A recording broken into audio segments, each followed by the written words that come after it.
नमस्कार, आप लोग का स्वागत है हमारे चैनल पथ संकल्प शिक्षा में। आज हम लोग हिंदी व्याकरण के अंतर्गत हिंदी वर्णमाला का अध्ययन करेंगे। वर्णमाला वर्णों या लिपि चिन्हों के व्यवस्थित क्रमबद्ध समूह को वर्णमाला कहते हैं, जैसे क, ख, ग, घ, अंग, च, छ, ज। हिंदी वर्णमाला देवनागरी लिपि में लिखी जाती है, जो कि ब्राह्मी लिपि का ही परिष्कृत रूप है। हिंदी वर्णमाला में वर्ण या ध्वनियों के मुख्यतः दो भेद होते हैं, स्वर एवं व्यंजन। स्वर वर्ण जिन वर्णों का उच्चारण स्वतंत्र रूप से बिना किसी अवरोध के तथा बिना किसी दूसरे वर्ण की सहायता से होता है, उसे स्वर वर्ण कहते हैं। स्वरों की संख्या 11 है। अ, आ, ई, दीर्घई, उ, दीर्घऊ, ए, ऐ, ओ, औ। स्वर स्वतंत्र होते हैं एवं व्यंजन के उच्चारण में सहायक होते हैं। इन्हें अच भी कहा जाता है। मात्रा के आधार पर स्वर के 3 प्रकार होते हैं। पहला है ह्रस्व स्वर, दूसरा है दीर्घ स्वर, तीसरा है प्लुत स्वर। उत्पत्ति के आधार पर स्वर 2 प्रकार के होते हैं, ह्रस्व स्वर तथा दीर्घ स्वर। ह्रस्व स्वर को लघु स्वर एवं मूल स्वर भी कहते हैं। इनकी संख्या 4 है। अ, ई, उ, रे।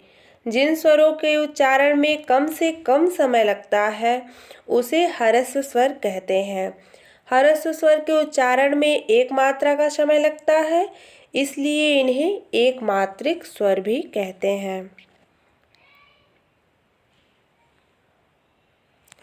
दीर्घ स्वरों को गुरु स्वर एवं संधि स्वर के नाम से भी जाना जाता है। इनका निर्माण 2 स्वरों के मेल से होता है। पहला है मूल दीर्घ स्वर, दूसरा है संयुक्त दीर्घ स्वर। आ, दीर्घई, दीर्घऊ वर्णों का निर्माण समान स्वरों के मेल से होता है, इसलिए इन्हें मूल दीर्घ स्वर कहा जाता है। इनकी संख्या 3 है। ए, ऐ, ओ, औ वर्णों का निर्माण असमान स्वरों के मेल से होता है, इसलिए इन्हें संयुक्त दीर्घ स्वर कहा जाता है।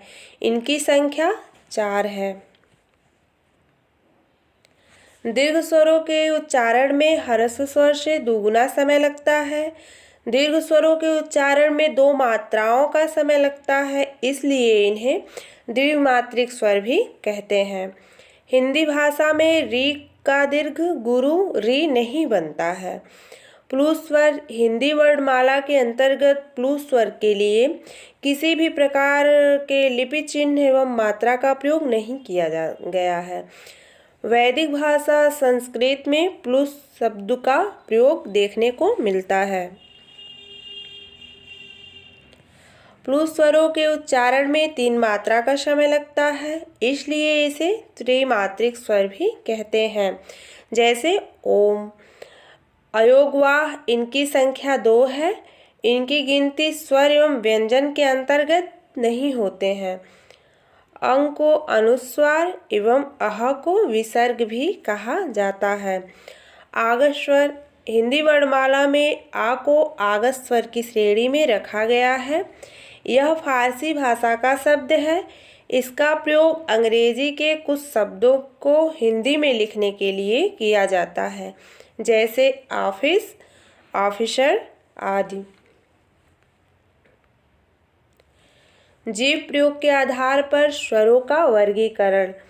जीव प्रयोग के आधार पर स्वर मुख्यतः 3 भागों में बांटा गया है।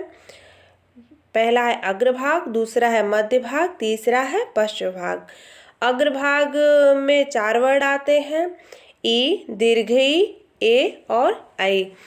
मध्य भाग में 1 वर्ण आता है अ। पश्च भाग में 5 वर्ण आते हैं, आ, उ, दीर्घऊ, ओ और औ। मुखाकृति के आधार पर स्वरों का वर्गीकरण। मुखाकृति के आधार पर स्वर 4 प्रकार के होते हैं, समृद्ध स्वर, अर्ध समृद्ध स्वर, विवृत स्वर, अर्ध विवृत स्वर। समृद्ध स्वर में ई, दीर्घई, उ, दीर्घऊ इसके उच्चारण में कम मुख खुलता है। अर्ध समृद्ध में ए ओ वर्ड आते हैं। इनके उच्चारण में समृद्ध से थोड़ा अधिक मुख खुलता है। विवृत स्वर में आ केवल आता है। इसके उच्चारण में मुख सबसे अधिक खुलता है।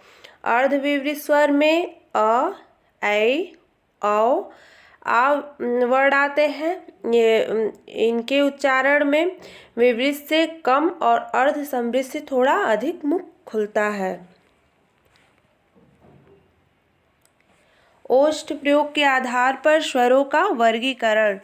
ओष्ठ प्रयोग के आधार पर स्वर दो प्रकार के होते हैं, वृत्तमुखी स्वर, अवृत्तमुखी स्वर। जिन स्वरों का उच्चारण करते समय ओष्ठ गोलाकार हो जाते हैं वह वृत्तमुखी स्वर कहलाते हैं। इनकी संख्या 4 है, उ, दीर्घ ओ और औ। अवृत्तमुखी स्वर जिन स्वरों का उच्चारण करते समय ओष्ठ गोलाकार नहीं होते हैं अवृत्तमुखी स्वर कहलाते हैं। इनकी संख्या 6 है, अ, आ, ई, दीर्घ ई, ए और ऐ। व्यंजन वर्ण। एक से अधिक वर्णों के मेल को व्यंजन कहते हैं। प्रत्येक व्यंजन वर्ण में अध्वनि अंतर्निहित रहती है। मूल व्यंजन वर्णों की संख्या 33 है। व्यंजन स्वरों की सहायता से बोले जाते हैं, इसलिए इन्हें परतंत्र कहते हैं। च, छ, ज और झ इन 4 वर्णों को स्पर्श संघर्षी व्यंजन कहते हैं। ड और ढ को द्विगुण, उत्क्षिप्त, अश्रिप्य, संकर वर्ण तथा ताड़नजात वर्ण कहा जाता है।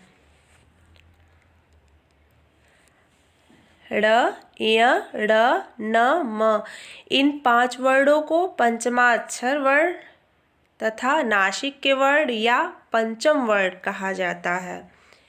य और व का उच्चारण स्वरों की सहायता से होता है, इसलिए इन्हें अर्ध स्वर कहते हैं। र को प्रकंपित या लुंठित या कंपन जात व्यंजन कहते हैं। ल को पार्श्विक व्यंजन कहते हैं। झ और भ को हिंदी वर्णमाला में अमानक वर्ण कहते हैं। ह को ऊष्म संघर्षी, स्वर यंत्रमुखी, काकल्य वर्ण, कंठ ऊष्म संघर्षी, सघोष वर्ण आदि नाम से जाना जाता है। संयुक्त व्यंजन। यदि 2 व्यंजन एक ही स्वर के सहारे बोले जाएं तो उन्हें संयुक्त व्यंजन कहते हैं। इनकी संख्या 4 है, छ, त्र, ज्ञ और श्र। ज और फ को आगत व्यंजन कहते हैं। इनकी संख्या 2 है। हिंदी वर्णमाला में कुल 52 वर्ण होते हैं। स्वर की संख्या 11 है, अ, आ, ई, दीर्घ ई, उ, दीर्घ उ, री, ए, ऐ, ओ और औ।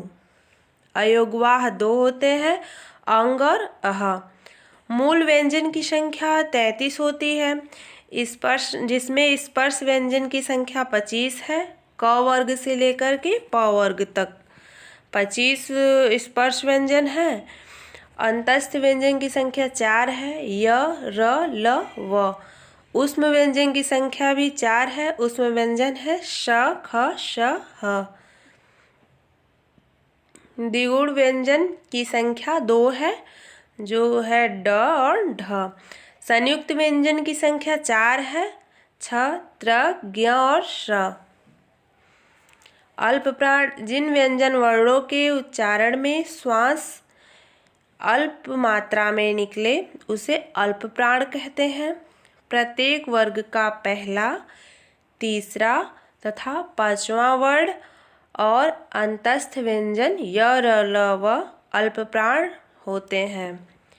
महाप्राण व्यंजन। जिन व्यंजन वर्णों के उच्चारण में श्वास या वायु अधिक मात्रा में निकलती है उसे महाप्राण कहते हैं। प्रत्येक वर्ग का दूसरा और चौथा वर्ण तथा ऊष्म व्यंजन स, ख, श, ह महाप्राण होते हैं।